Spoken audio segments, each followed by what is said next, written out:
Vous avez été nombreux à nous interpeller pour savoir si l'on pouvait attraper 2 fois la Covid-19. Avec l'aide d'un spécialiste, on répond à cette question que tout le monde se pose.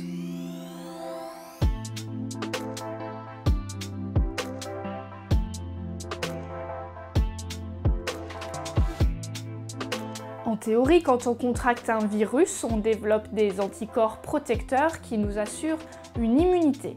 Mais dans le cas de la Covid-19, les chercheurs se penchent sur l'efficacité de ces anticorps et sur la possibilité d'être réinfecté. Tout d'abord, quand nous parlons de réinfection, de quoi s'agit-il exactement? Eh bien, nous avons posé la question au professeur Daniel Camus, qui est épidémiologiste à l'Institut Pasteur de Lille. Il y a deux phénomènes en fait. Il y a le phénomène de la réinfection, c'est-à-dire que vous avez été une première fois infecté par un virus, vous vous en êtes débarrassé, et lorsque vous êtes infecté à nouveau par le même virus ou un autre, ou un virus proche, eh bien vous refaites la maladie. Il y a un autre phénomène qu'il ne faut pas oublier non plus, c'est la réactivation. C'est-à-dire que vous avez été infecté une première fois, vous vous êtes débarrassé du virus, vous croyez vous êtes débarrassé du virus, et puis il en reste quelques-uns qui reprennent comment dirais-je, leur développement et qui reprovoquent à nouveau un pic de la maladie. La question qui se pose, c'est est-ce que c'est le système immunitaire qui a été complètement incapable de vous débarrasser du virus? Et en ce qui concerne la Covid-19, eh bien oui, il y a eu des cas confirmés de réinfection. Pour l'instant, on en dénombre 5 à travers le monde.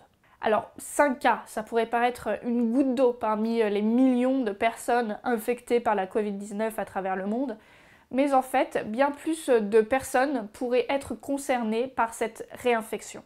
Les médecins généralistes, les médecins traitants attirent depuis un certain temps l'attention de la communauté scientifique sur le fait qu'ils avaient déjà eu l'impression, eux, de réinfection. Mais il faut le démontrer.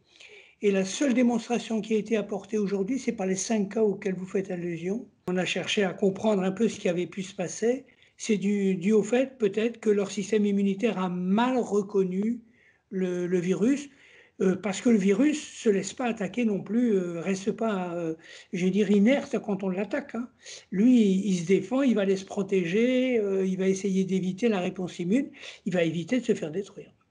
Est-ce que pour autant on doit dire que ces 5 cas, c'est rare? Ou est-ce que c'est... Eh bien, oui, ça a été difficile à démontrer, mais on a bien l'impression que c'est quelque chose qui est beaucoup plus fréquent que ne laisse à penser cette publication qui en a fait la démonstration. Alors, ne me demandez pas actuellement de faire une estimation du pourcentage de sujets qui sont réinfectés. On ne le sait pas, on manque de recul, on n'a pas d'études, on le saura. Mais il faudra attendre plusieurs mois quand même pour le savoir.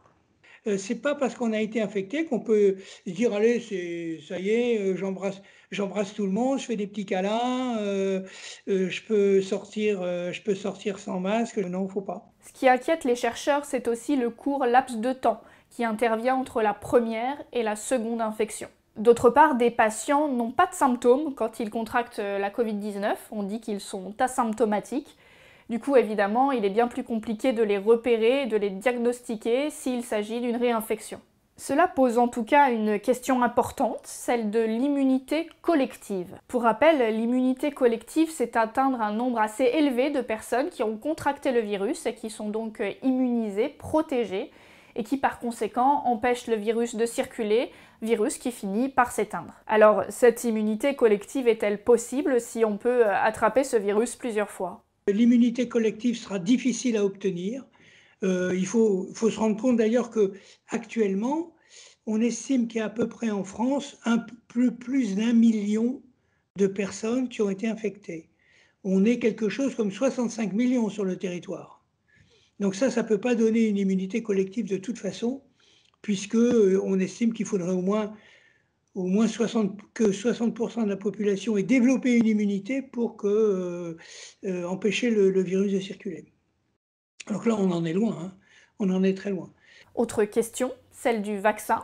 Serait-il efficace dans ce contexte? Nous avons posé la question au professeur Camus. La seule façon d'obtenir une immunité de population, ce sera la vaccination. en sachant que maintenant on sait très bien que la vaccination sera probablement, mais c'est quelque chose de courant ça, hein, que la vaccination ne sera pas efficace chez tout le monde.